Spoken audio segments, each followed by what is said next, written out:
What's up with paraxanthine in the scientific community? Why did it take this long for it to pop through? I have some answers on that. I get this question a lot, and like some of it is like it's crazy.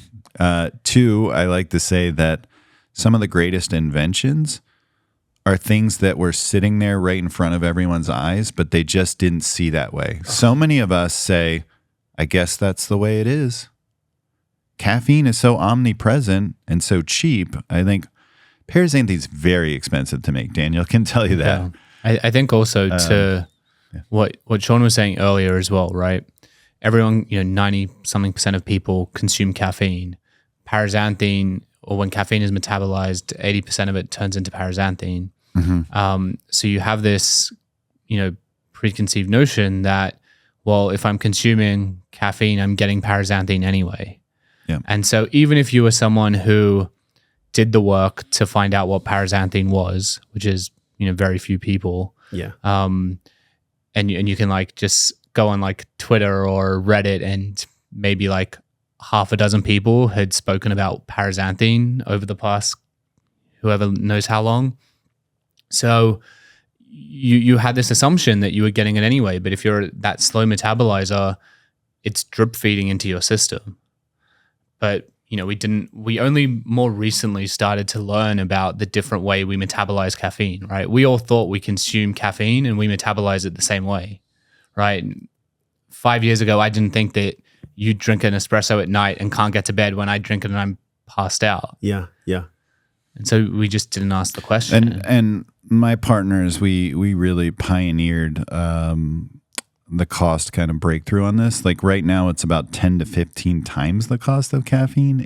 Like when we initially started working on this, it was about 200 times the cost of caffeine. Good. So you've gotten it cheaper than a latte at Starbucks.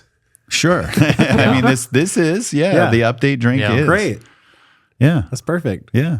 So going back to the Russian in the lab, like what happened there? What, was it the 70s, 80s? Like when did it actually even come on scene, and why now? Because it seems like it's only been a year or two, and really you guys are leading the ship. Yeah, no, there was even existing. Its existence was certainly well-known. Data I've seen in the 70s. We started getting some really preliminary kind of data early 2000s on it, but like it just wasn't viewed as something that would have physiologic benefit for whatever reason. Like as Daniel pointed out, like I think we just assumed you got some of it.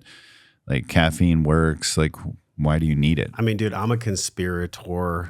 Like I always look for, okay, what financial interest wouldn't want this to replace it? Like, is there a Caffeine Board of America, or look what happened with the U.S. Sugar Group. Yeah.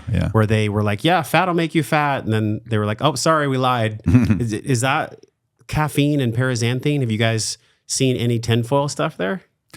Like the Caffeine Board? I don't know. We haven't, not that I'm aware of. We haven't run into or like anything maybe yet, it's coffee, which like is some governing, whoever taxes the coffee is like, well, we can't have paraxanthine come out because then we'll lose, billions of dollars on taxing coffee. Yeah, I think it's possible. I think so. Not running into that issue probably implies one of two things. One, either that board doesn't exist, or two, we're not big enough yet. Hopefully it's when the you latter. Get big enough, you're gonna get a letter in the mail. Hopefully it's the latter. But also, like, what Shawn didn't tell you is, he and his team, when we first touched base with them, must be 3 or 4 years ago now, they had been working on this for 5 years, right? He had known about it prior to that, but him and the actual team he put together had been working on this for 5 years, spent millions of dollars to manufacture this. Then we find them, we partner up with them, and it took us a further, it's been 3 years since we started working on Update,